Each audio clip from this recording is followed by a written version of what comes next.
Hey guys, good afternoon. Dito naman po tayo sa St. Dominic, 3rd floor, 3D North Wings.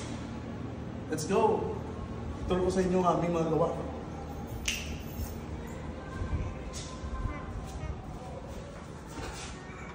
So guys, meron tayong loop bed.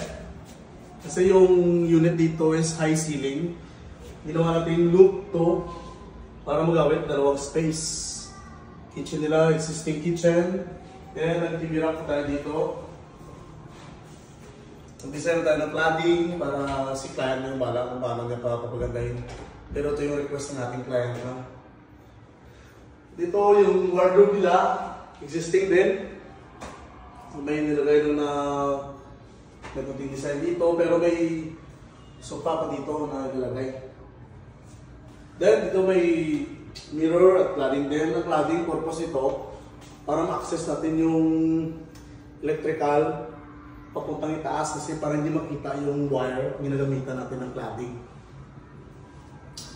Guys, upstairs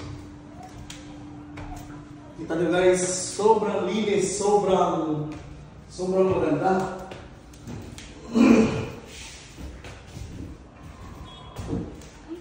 Malawak pa dito sa taas.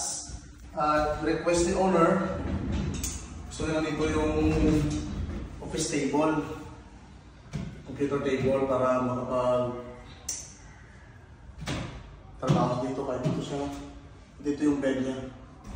So guys, please follow and like ang sa aming Facebook page. Pakishare na lang. Salamat. Marami pa kaming design na ipapakita. JD Interior Design, thank you po. God bless.